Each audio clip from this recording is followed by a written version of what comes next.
एक हिंदू बाप एक मस्जिद के सामने झुक गया। पैर छू लिए उसने और आंखें भर आईं और मुंह से निकला कि मैंने जिंदगी में ऐसी मोहब्बत कभी नहीं देखी। यह कोई फिल्म नहीं है, बल्कि यह एक सच्ची घटना है। और यह तब हुई जब पूरे देश में मस्जिद और मदरसों के खिलाफ एक जहरीला नैरेटिव चलाया जा रहा है। नमस्कार, मेरा नाम है फैसल और आप देख रहे हैं द हिंदी टॉप। आज इस देश में एक माहौल बनाया जा रहा है मस्जिदों और मदरसों को लेकर।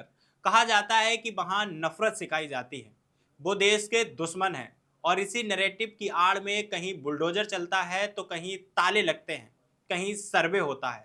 दूसरी तरफ देखिए कि किसी गरीब मुसलमान को खाना देने से पहले उससे जय श्री राम कहलवाया जाता है। कहते हैं कि नहीं कहोगे तो खाना नहीं मिलेगा। किसी का नाम पूछकर उसकी रेहड़ी पलट दी जाती है। यही है नफरत का असली चेहरा। लेकिन इसी देश के महाराष्ट्र से एक ऐसी खबर सामने आई है जिसने उस पूरे नैरेटिव का जवाब दे दिया, बिना किसी नारे के और बिना किसी भाषण के। बात है 23 जून 2026 की, जब पूरे देश में नीट की परीक्षा हो रही थी। लाखों बच्चे डॉक्टर बनने का सपना लेकर परीक्षा केंद्रों में बैठे थे और बाहर उनके माँ बाप तपती धूप में घंटों खड़े थे। ना कोई छांव थी और कोई बैठने की जगह नहीं। महाराष्ट्र के भिवंडी शहर में परीक्षा केंद्र था सलाउद्दीन कॉलेज, और बाहर सैकड़ों परिवार खड़े थे जो ठाणे, नवी मुंबई, अंबरनाथ और उल्हासनगर जैसी जगहों से घंटों सफर करके आए थे। तभी भिवंडी की दीनियात मस्जिद ट्रस्ट ने अपने दरवाजे खोल दिए सबके लिए, हिंदू, सिख, ईसाई, मुसलमान, बिना किसी का धर्म पूछे और बिना किसी की जाति पूछे। वहाँ ठंडा पानी था, जूस था, चाय थी, नाश्ता था और ऊपर से फल फ्रूट्स थे। पंखों से सजे हॉल थे और औरतों के लिए अलग कमरे की व्यवस्था थी। साथ में वॉशरूम्स थे और वॉलेंटियर्स थे जो हर आने वाले का मुस्कुराकर स्वागत कर रहे थे। 5-5 घंटे बिना किसी शर्त के। उसी परीक्षा केंद्र में थाने से आई थी ज्योति शर्मा। उन्होंने बताया कि हम 4 लोग आए थे और यह सोचकर परेशान थे कि घंटों इस गर्मी में कहाँ रहेंगे।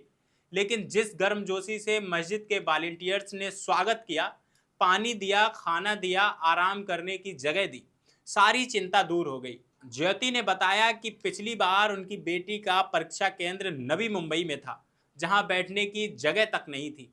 इस बार घबराई हुई आई थी, लेकिन जैसे ही पहुंची, समा नाम की एक वॉलेंटियर लड़की ने उनका स्वागत किया और कहा, आइए, यहाँ सब इंतजाम है। आगे ज्योति कहती हैं कि ऐसे लगा जैसे अपने घर कोई आया हो।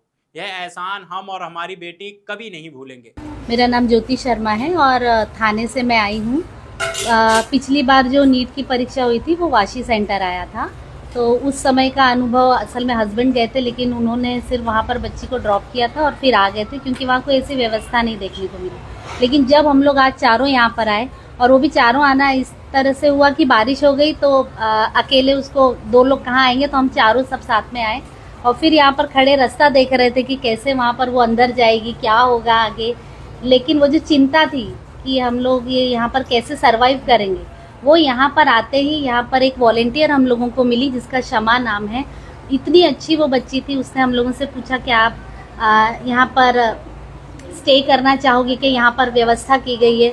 तो वो 2 वॉलेंटियर, जिसमें एक शमा जिसने बहुत अच्छे से हम लोगों से बात करके यहाँ पर हम लोग को बिठाया, फिर पानी पहले दिया, ऊपर से फिर खाने की भी व्यवस्था की। मतलब शांति से हम लोग बैठे, जूस वूस भी हम लोग को दिया गया और फिर उसके बाद यहाँ पर देखिए ये रूम हम लोग को दिया ताकि हम लोग यहाँ पर आराम से, यहाँ पर बिछौने भी हैं कि हम लोग कंफर्टेबल रहें क्योंकि हम लोग को 5 बजे तक रुकना है। तो वाकई में ये एक एकदम अनोखा एक्सपीरियंस, अनुभव, इंसानियत सच्चे रूप में यहाँ पर देखने को मिल रही है, जो कि आज के ज़माने में बहुत ज़्यादा ज़रूरी है। कितना हम लोग को डर था, वो सारा डर, घबराहट, संकोच सब दूर हो गया और एक यहाँ पर सच में भाईचारा देखने को मिल रहा है। बहुत ही अच्छा अनुभव है ये, तो मतलब कभी आजीवन कभी नहीं भूलेंगे कि ऐसे लोग हैं, और हमारी बच्ची भी कभी नहीं भूलेगी। अंबरनाथ से आई थी प्रिया कंवर, जो एक उद्यमी हैं। उन्होंने कहा कि मुझे उम्मीद भी नहीं थी कि यहाँ इतने इंतजाम होंगे। वॉलेंटियर्स की सच्चाई और गर्मजोशी ने दिल छू लिया। आपने एहसास दिलाया कि हम यहाँ अकेले नहीं हैं, बल्कि आपके परिवार का ही एक हिस्सा हैं। ठाणे की कल्पना चंद्रभूषण शर्मा ने बताया कि जब एडमिट कार्ड पर सलाउद्दीन कॉलेज का नाम देखा तो वह घबरा गई थी। मन में तमाम सवाल थे, रात भर नींद नहीं आई। लेकिन यहाँ आकर सारी घबराहट दूर हो गई। कॉलेज का कैंपस खूबसूरत था, माहौल शानदार था। उन्होंने वॉलंटियर्स लड़कियों की खास तारीफ की और कहा कि इतना प्यार और अपनेपन से सबकी मदद कर रही हैं यह लड़कियां। एक और अभिभावक ने कहा कि लोग जाति और धर्म की बात करते हैं, लेकिन यहाँ हमें सिर्फ इंसानियत दिखी। एक दूसरे की मदद करना यही सबसे बड़ा पुण्य का काम होता है। और फिर वो पल आया जिसकी बात हमने शुरुआत में की थी। एक हिंदू पिता जो पहली बार किसी मस्जिद में आए थे, जाते वक्त थोड़ा रुके और मस्जिद के प्रशासक के पास गए, झुके, पैर छुए और कहा कि मैंने जिंदगी में ऐसी मोहब्बत कभी नहीं देखी। यह नाटक नहीं था, यह था एक बाप का सच्चा दिल जो एक अजनबी की मोहब्बत से भर गया था। दीनियात मस्जिद के एक कमेटी मेंबर ने कहा कि हम इसे अपनी खुशकिस्मती और अल्लाह की नेमत मानते हैं कि उसने हमें लोगों की खिदमत करने का मौका दिया। इंसानियत और सेवा ही दीन की असली रूह है। सबसे बेहतर इंसान वही है जो दूसरों के काम आए। उन्होंने यह भी बताया कि बहुत से माँ बाप ने बताया कि पिछले केंद्रों पर पीने का पानी तक नसीब नहीं हुआ। यहाँ खासकर माओं को बहुत राहत मिली है। अब आप जरा सोचिए यहाँ कि जिन मस्जिदों पर बुलडोजर चलने की बात होती है, उसी मस्जिद की छांव तले एक हिंदू माँ बैठी थी, अपने बच्चे की नीट परीक्षा का इंतजार करते हुए। एक तरफ कोई गरीब मुसलमान को खाना देने से पहले जय श्री राम कहलवाता है, यह है नफरत। दूसरी तरफ दीनियात मस्जिद ट्रस्ट ने बिना किसी एक सवाल पूछे, बिना नाम पूछे, बिना धर्म जाने सैकड़ों परिवारों को 5-5 घंटे तक इस मस्जिद में आश्रय दिया। यह है इंसानियत। बताइए यहाँ असली देशभक्त कौन दिख रहा है? वो जो खाना देने से पहले जय श्री राम कहलवा रहा है, या यह लोग जो तपती गर्मी में इन मुसाफिरों के लिए सहारा बने हैं? नफरत बहुत शोर करती है, उसे कैमरे मिलते हैं, चैनल मिलते हैं, प्राइम टाइम में जगह मिलती है, लेकिन इंसानियत चुपचाप काम करती है। दीनियात मस्जिद ने कोई प्रेस कॉन्फ्रेंस नहीं की, कोई बैनर नहीं लगाया, बस दरवाज़ा खोला सबके लिए।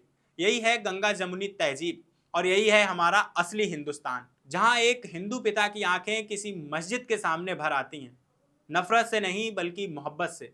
अगर आपको लगता है कि ऐसी खबरें ज़्यादा लोगों तक पहुँचानी चाहिए तो इस वीडियो को आगे शेयर कीजिए। और अभी तक आपने हमारे चैनल द हिंदी टॉप को सब्सक्राइब नहीं किया तो सब्सक्राइब कीजिए और हमें social media platform Facebook, Instagram और एक्स पर फॉलो करना मत भूलिए।